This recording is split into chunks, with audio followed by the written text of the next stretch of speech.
Yo, what's up mga kabugnot? Ngayong araw meron na naman tayong gagawing isang karburador ng ating kasamahan. Kasi nagtatagas daw kahit nanakbo. Ito yung may-ari oh. Oh, yung karburador niya oh, nagtatagas. Ayun oh. Yan, natulo. Ayan oh, basang-basa tuloy. Oh, nagdudumi. Ipapakita ko sa inyo kung anong diskarte, bakit nagtatagas ng ganyan. Halagang 5 piso lang. Tanggal ang ang tulo. So, let's go. So, ito na mga kabugnot. Kalas na yung karburador oh. Oh, yan yung itsura niya oh. Parang dugo. Oh. Parang dugo. Gagawa muna tayo ng lagayan ng gasolina. Yung natirang gasolina nito. Gagawa tayo. Sasalin muna natin. Ayun. Oh. Tanggal dyan sa drain. Tanggalin mo sa drain. Dito to. Drain.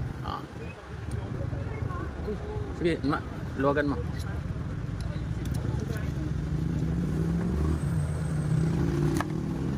Tatanggalin muna natin yung tirang laman para may panghugas tayo.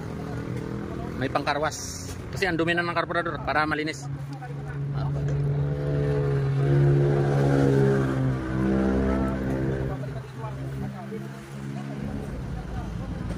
Yan. Ayun, ubos na. Huwag mo nang hipitan. Ito naman, tanggalin mo to. Tapos, tanggalin na natin yung 4 na tornilyo para mabuksan yung loob. Tatanggalin natin yung 4 na tornilyo, 4 lang yan para mabuksan yung loob. Tapos pagka tanggal ng 4 na tornilyo, kakalasin na natin to. Sige, kaya na yan ang kamay. Yan. Hindi pandikit. Hangit naman yan. Nilagyan pa ng pandikit sabagay. Kaya lang nadudumihan ako pag may pandikit eh.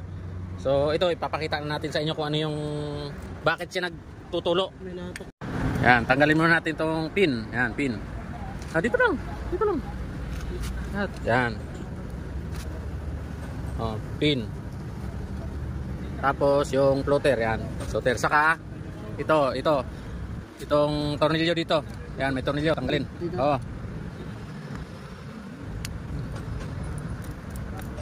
Yan.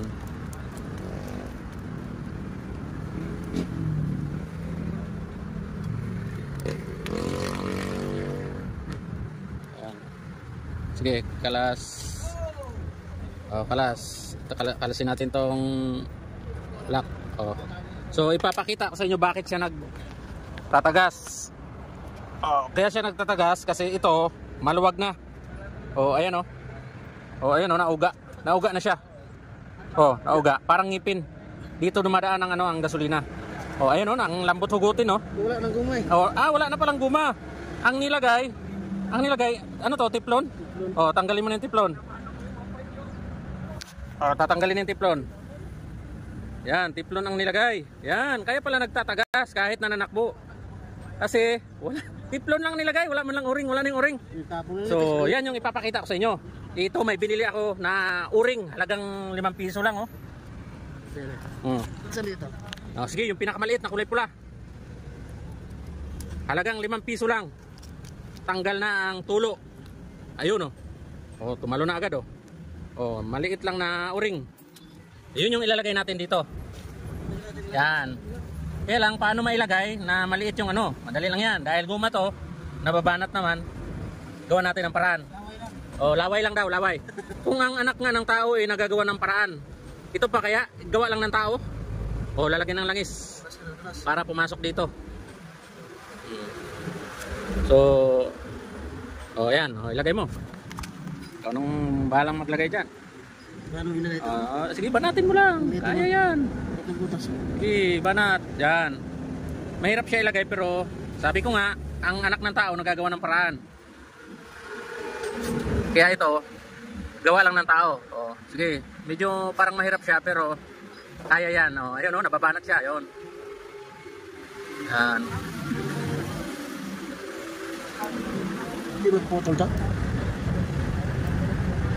Yun, nailagay na. Ayan, ang itsura niya, mga kabugnot.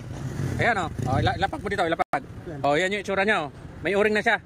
Kasi kaninang nakalagay, ito lang teflon. Kaya nagtatagas siya kahit habang nanakbo. Ito. Ngayon, ang pagpasok naman ito sa loob, hindi mo pwedeng pukpukin. Langis din, lagay mo. Sige, langis. Yan. Punuin mo. Yan, lagyan mo langis para maipasok to. So, ayan mga kabugnot, oh. Ito lang ang diskarte. Ang ganda pa ng pagkaguma niya kasi sagad na sagad talaga sa kanal. Oh, ang pagpasok nito medyo mahirap kasi masikip yan eh. Pero, huwag natin gamitan ng dahas. Huwag natin gamitan ng pokpok para hindi siya magsugat, mabungi. Ididiin lang. Oh, sige, pasok. Ayun, ipapasok na. Gamitan mo ng ha?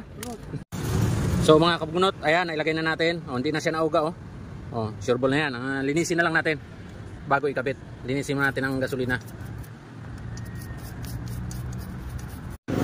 So ito yung mga kabugnot, ito yung o-ring na binili ko. Ayan, iba-ibang sukat siya. Yan, iba-ibang may mataba, may payat, para kung saan fix yung kung saan siya fix yun ang ilalagay natin. So yung nagkasya niya kasi ito ganito siya kalaki ang nagkasya ito. Yan. Ganito. Ito pala yung stock niya. Ito yung stock. Yung lumit na. Yan yung stock talaga niya. Kaya lang parang payat siya, payat. So ito hindi gaya nito na mataba. Kasi ano yan, gamit na. Yan mataba kaya saklob na saklob talaga. Ito tsaka maliit ang butas niya, maliit. Kaya sikip siya dun sa jet. So okay na to. Okay na to mga kabugnot. Wala nang katagas-tagas yan sigurado. So mga kabugnot, ibabalik na natin. Kagaya pa rin kanina kung anong ayan lagay na natin yung jet. Baliktad. Tap yung lock.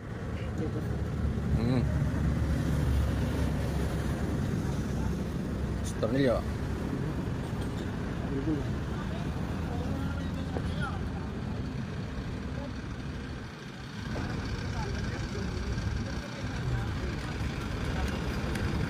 Tiplon pa lang nilagay. Tinanggalan na niya. Tinanggalin ko tiplon ang nilagay. Tiwala talaga siya sa tiplon. Kasi payat na eh. Wala pa siyang guma? Wala. Ay meron pero walang kasukat. Ay. Ang dami. Marami siyang guma, walang kasukat. Dami siyang guma pero walang kasukat. So ito mga kabugnot, may ibang gumalaw kasi ang nilagay tiplon. So atin okay na. So ito na mga kabugnot, tapos na. Ibabalik na ulit natin doon. Kakabit natin. So ayun na mga kabugnot, ininom na yung gasolina. Ayun papaandar na. Ayun testing. Ayun, mandar na. Titingnan natin kung natulo pa rin patay mo raw makina, patay na makina. Ayun, wala na siyang tulo. Ganda, sarap, parang malinis, balik. Press na ulit kasi balik sa malinis kanina kasi ang dumi, ang daming mga pandikit sa loob. Kaya kung kayo, iwasan nyo yung maglagay ng mga pandikit. Ito, ipapakita natin sa inyo. Papatayin ko muna bubuksan. Pagbukas, ito kamay ha. Mandar. Mandar. Kinamay lang, So, papatayin ko ulit para maniwala kayo. Videoan mo ako. Kayo. Ayun, andarin ko, kamay ha. Wala, andarin ko kamay. Ayan, kinamay lang. Click lang. Kamay lang. Baka mapanis yan pare, kinamay mo pagpanda. Patayin ko ulit, bubuksan ko, kamay lang. Ayan, kinamay na. Yun. Kaso lang, baka mapanis. Baka mapanis eh. Di ba? Kinamay lang. Ang maganda doon, wala nang tulo, saka malinis na ulit. So, yun lang. Maraming salamat.